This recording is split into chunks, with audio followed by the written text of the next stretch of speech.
Hello बेटा, अब exam में मैं ये तो नहीं बोल सकता आपके अकाउंट्स के पेपर में कुछ दिन रह गए, बल्कि मैं कहूँगा कि अब कुछ घंटे ही बचे हैं। कुछ जो घंटे बचे हैं तो बेटा हमको उसमें क्या करना है, कैसे करना है, उसके लिए मैं आपको एक छोटा सा वीडियो आपके लिए मैंने बनाया है। और मैंने कहा था कि हम आपसे आखिरी तक टच में रहेंगे। तो नंबर 1 बेटा, घबराहट होगी, बिल्कुल होनी है, कोई नई बात नहीं है, मुझे भी होती थी, सबको होती है, रैंकर्स को भी होती है, वो नॉर्मल है।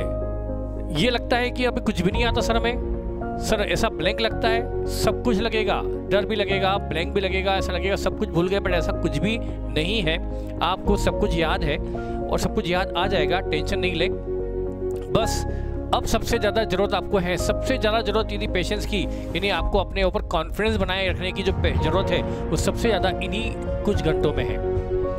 पेपर हाथ में आएगा, उसके बाद तो आप इतना लिखेंगे कि आपको टाइम कम पड़ेगा, ये आपको पता ही है। तो फिर हम घबराएं क्यों, कॉन्फिडेंस क्यों लूज़ करें? हमने बहुत कुछ पढ़ा है, बहुत कुछ मेहनत की है, बहुत टाइम दिया है, वो सब बेकार नहीं जाने वाली। तो बेहतर है हम इस वक्त अपने कॉन्फिडेंस को बनाए रखें कि हम कर लेंगे, और बिल्कुल होगा बेटा। आपको क्या करना है, मैं आपको ज़्यादा टाइम वेस्ट न करते हुए सिर्फ बताना चाहूँगा कि आपको अभी क्या करना है। बेटा आपको सबसे पहले अभी तो पूरा फोकस अकाउंट्स पे करना है, आपको अब बाकी सब्जेक्ट छोड़ देना चाहिए। अब आपका पूरा फोकस अकाउंट्स पे हो। अकाउंट्स के अंदर मैं एस एस्पेक्ट की बात नहीं करूँगा, क्योंकि मैं वो नहीं पढ़ाता, आपको असीम सर पढ़ाते हैं, तो मैं बात करूँगा मेरे अकाउंट्स की।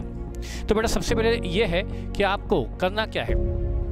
पहले तो अभी कोई चैप्टर को छोड़ना नहीं है, सिलेक्टिव नहीं बनना है कि हम ये चैप्टर छोड़ दें सर, ये चैप्टर, भाई नहीं। हाँ, एक चैप्टर में बोल सकता हूँ कि आपको बहुत प्रॉब्लम है, बहुत दिक्कत है, टाइम की प्रॉब्लम है, ये है वो है, तो आप ब्रांच जैसा चैप्टर जो बहुत लेंदी है, बहुत टेक्निकल है, वो आप लाइटली प्रिपेयर करें, बहुत कम हर वैरायटी का एक इजी क्वेश्चन करके चले जाएं। कल को इजी क्वेश्चन आ जाए तो ना छूटे, बस उतना तैयार कर ले, बाकी उसकी ज़्यादा डेप्थ में ना जाएं, उसको ज़्यादा लोड न लें, क्योंकि आपको ऑप्शन में भी आता ही कुछ। तो बेटा बाकी यहाँ पर कुछ इंपॉर्टेंट नहीं होता, बताते हैं टीचर, बताते हैं कि ये इंपॉर्टेंट, ये है वो है, बैठ भी जाता है। सिंगुलरिटी कर लो, इंश्योरेंस क्लेम कर लो, इन्वेस्टमेंट कर लो, आता है। इन्वेस्टमेंट से चैप्टर से क्वेश्चन आता ही है, सिंगुलरिटी पे क्वेश्चन आता ही है, तो इनको हमें अच्छे से प्रिपेयर करना है। अब करना कैसे बेटा, हमने कर तो बहुत कुछ लिया है। पहली चीज़, नया कुछ नहीं पढ़ेंगे बेटा। पहली चीज़ कि आपको ना कुछ भी, चाहे वो पास्ट एग्जामिनेशन क्वेश्चन हो, चाहे प्रैक्टिस मैनुअल हो, चाहे वो आरटीपी हो, चाहे कोई बुक हो, चाहे कुछ भी नहीं, जो हमने पढ़ा है, जो हमने किया है, उसी को हम रिवाइज करेंगे। नया का टाइम अब गया, जो करना था वो सब पहले कर चुके होते।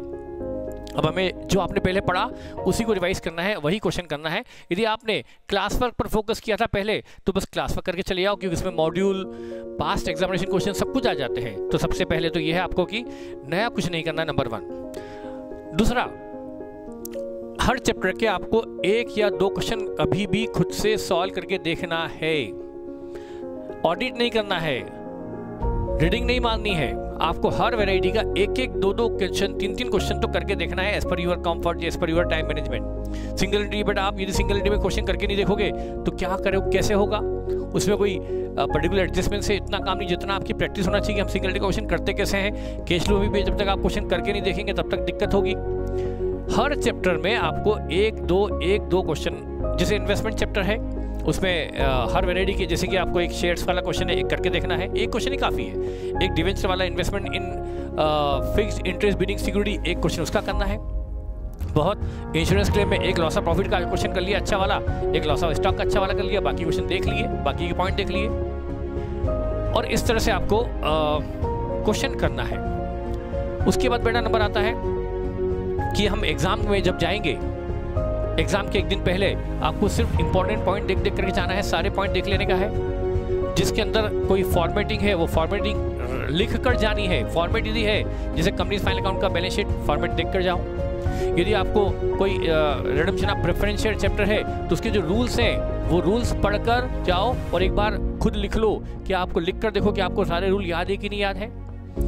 जो भी आपके इशू ऑफ बोनस शेयर, उसके भी जो रूल्स हैं वो आपको बिल्कुल 100% क्लियर होना चाहिए। वो लिख कर देख लो कि आपको सारे रूल याद हैं या नहीं है। उनको सिर्फ रट कर, देख कर, समझ कर जाना जरूरी है, बस समझा तो हुआ है। अब आपको रट कर जाने पड़ेंगे विच सेक्शन। तो जो भी कंपनीज एक से रिलेटेड है, redemption of preference share, issue of bonus share वगैरह, ये चैप्टर आपको उसके सेक्शन आपको देखकर जाने पड़ेंगे। उसके बाद एग्जाम में जब बेटा क्वेश्चन करेंगे तो आपको ये पता है कि कोई भी क्वेश्चन पहला वाला उठा सकते हैं। पहला वाला पहले करना जरूरी नहीं है, सेकंड क्वेश्चन थर्ड उठा लो, जो आपको सबसे इजी लगे वो पहले उठा लो। और बिल्कुल बेटा ये ध्यान रखो कि हमें जब क्वेश्चन करना है तो उसके वर्किंग नोट बराबर बनाना है। इजी से इजी वर्किंग नोट भी नीचे बना के आओ, एजम्पशन है तो बराबर लिख के आओ, फॉर्मेटिंग बराबर करो, शॉर्ट फॉर्म यूज मत करो। जैसे हम कई बार क्लास में शॉर्ट फॉर्म यूज कर लेते हैं, एग्जाम में नहीं करेंगे, फुल फॉर्म यूज करेंगे हम। अब जैसे कई जगह हम यूज कर लेते हैं बेटा, ओपनिंग स्टॉक है तो ओपी कर दिया, नहीं बेटा लिखो ओपनिंग स्टॉक पूरा। हाँ, वहाँ पर फॉर्मेटिंग जब अकाउंट बनाते हैं सिंगल एंट्री में, तो जो अपना ट्रेडिंग P&L बैलेंस शीट है वहाँ तो पूरा फॉर्मेटिंग होगी, लेकिन बाकी जो वर्किंग नोट में अकाउंट बनते हैं उसके अंदर आपको डेबिट क्रेडिट पर्टिकुलर अमाउंट लिखने की जरूरत नहीं है, आपको पता है। वर्किंग नोट ही होता है, बस वो अच्छा होना चाहिए। कटिंग फिटिंग नहीं होगी, ओवर राइटिंग नहीं होगी, है ना। और बेटा एक चीज और, आपके कई सारे चैप्टर ऐसे जिसमें बैलेंस शीट बनती है, जिसमें कुछ टेली होता है, कैश फ्लो में टेली होता है, बैलेंस कंपनीज फाइनेंशियल स्टेटमेंट में बैलेंस शीट टेली करना जरूरी है, सिंगल एंट्री में बैलेंस शीट टेली होती है। कई चैप्टर ऐसे हैं जहां पर कुछ टेली होना है। बेटा आपको सबसे पहली बात, यदि आपसे कोई बैलेंस शीट टेली नहीं हो रही, हाँ कई सारे बेटा आपका जैसे रिडम्पशन आप प्रेफरेंस शेयर की बात भी वो बैलेंस शीट पूछ लेते हैं, prepare balance sheet after redemption. आपको बेटा उसके अंदर भी बिल्कुल भी बैलेंस शीट का लोड नहीं लेना है। टेली हुई तो बहुत बढ़िया, नहीं हुई तो छोड़ो और आगे बढ़ो। एक आध 2 मिनट दे दो गलती ढूंढने पर नहीं मिलने वाली। जो गलती आपने की है इतने आधे घंटे के क्वेश्चन में गलती कर दी, 2 मिनट में कहां से ढूंढेंगे, मत ढूंढो, बल्कि उसके ढूंढने के चक्कर में अगले 10 मिनट आपका एक क्वेश्चन नया वाला खराब हो गया जो आपको आ सकता था, क्योंकि 10 मिनट बाद भी गलती ढूंढ लोगे, पता नहीं मिलेगी नहीं मिलेगी गलती, बेहतर है छोड़ दो। आप सोचेंगे सर नंबर क्या होगा, भाई नंबर कटेंगे लेकिन कितने, थोड़े बहुत कटेंगे, स्टेप मार्किंग तो होगी। तो आपको ये ध्यान रखना है, कोई भी क्वेश्चन आप जितना करके आओगे उतने नंबर मिलते हैं, स्टेप मार्किंग होती है। तो कोई भी क्वेश्चन हमें छोड़ना नहीं है, करना सारे हैं कि सारे हैं, एक भी क्वेश्चन छोड़ के नहीं आना चाहिए, चाहे जितना आए उतना करके आओ। स्टेप मार्किंग की ध्यान रखना। यदि आपको वर्किंग नोट भी बना के आप सही वर्किंग नोट बना के आए तो आपको उसके नंबर मिल जाएंगे। तो इसका मतलब ध्यान रखें कि हमें कोई भी क्वेश्चन छोड़ना नहीं है और सारे क्वेश्चन को करके आना है विद प्रॉपर टाइम मैनेजमेंट। और पहले क्वेश्चन से ही स्पीड बना के रखेंगे, ऐसा नहीं कि पहले क्वेश्चन में बहुत टाइम लगा दिया, दूसरे में क्वेश्चन थोड़ा थोड़ा ठीक किया, तीसरे चौथे में तो हमारी हालत खराब होगी, फिर धड़ाधड़ करना शुरू किए, टाइम कम पड़ गया, सर क्वेश्चन छूट गया, सर गलती से जल्दबाजी में गलत हो गया। भाई नहीं, पहले क्वेश्चन से ही स्पीड बना के रखो, टाइम मैनेजमेंट करो। आपको शुरू के 15 मिनट पेपर पढ़ने को मिलते हैं, उसमें पेपर पढ़ना भी चाहिए। और क्वेश्चन में पहला क्वेश्चन जो आप करने वाले हो उसके लिए सोचना शुरू कर दो कि मेरी कॉपी साथ में आते ही मैं क्या क्या करने वाला हूँ, इस क्वेश्चन में क्या वर्किंग करूंगा, क्या कैलकुलेशन होगी, क्या पॉइंट है, कैसे करूंगा। एक क्वेश्चन का आपको क्वेश्चन शुरू करने के पहले फ्रेमवर्क बना लेना चाहिए। 15 मिनट पूरे बर्बाद मत करो कि हम 15 मिनट में पूरा पेपर पढ़ने जाए। 10 मिनट में पूरा पेपर पढ़ लिया, अगले 5 जो शुरू के 5 मिनट बचेंगे और अब उसमें क्या करो, जो पहला क्वेश्चन आप करने वाले हो उसको पढ़कर उसको दिमाग में करना शुरू कर दो। कॉपी आती है उसको बस कॉपी पे उतार देना, आपका टाइम बचेगा। ये बेटा मेरा अपना व्यू है, बाकी आप बहुत सारी चीज़ें आप अपने हिसाब से जो डिसाइड करो वो ठीक है। तो मेरा बस यही कहना है कि बेटा पेपर और पेपर मैं आपको जो पूरा करने के बाद जो भी है पेपर करने के बाद फिर उसको भूल जाओ घर आकर के हमने क्या किया क्या नहीं किया। कई बच्चे क्या करते हैं, पेपर देकर आते हैं, बाहर आके निकलते, मेरा आंसर ये, तेरा आंसर ये, अरे मेरा तो गलत हो गया, अरे तेरा गलत हो गया, तूने ये कर दिया, तूने वो कर दिया। अरे भाई कुछ नहीं बात करने का, अगले पेपर की तैयारी करो। बातें नहीं करने का, वो अगला पेपर बिगाड़ देगा बेटा आपका। कई बार लगता है सर हमारे तो इतना पेपर बिगड़ गया कि सर हमारे तो 50 नंबर भी मुश्किल से आएंगे, 40 भी नहीं आएंगे, और अगला पेपर उस टेंशन में बिगाड़ देते हैं, पढ़ते नहीं, और मालूम पड़ा कि उसके 58 मार्क्स आ गए।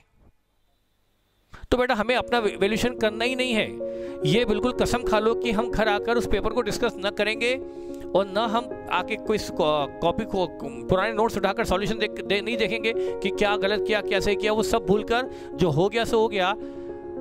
इंस्टीट्यूट मुझे ऐसा लगता है कि आपको बिल्कुल अच्छे मार्क्स देगी यदि आपने जितना किया है वो सही किया है तो ठीक है बेटा। मैं यही कहूँगा, मैं ज़्यादा आपका टाइम लेना नहीं चाहूँगा। उसके बाद आप जो भी डाउट के लिए, अब तो मैं हमेशा ओपन रहता हूँ, आप मुझसे डाउट पूछ सकते हैं। तो बेटा आपको बस मैंने ये बताया कि हर क्वेश्चन को, हर चैप्टर का 1-1, 2-2, 3-3 क्वेश्चन करके जाना है। जो क्वेश्चन लॉ वाले हैं chapter redemption of preference share, bonus issue, redemption of debenture, इनके सबके सेक्शन आपको पता होना चाहिए। रिडम्पशन ऑफ डिवेंचर आपको पता ही है बेटा कितना टेक्निकल है, इजी बहुत है, बहुत इजी हो गया, पर टेक्निकल तो है ना।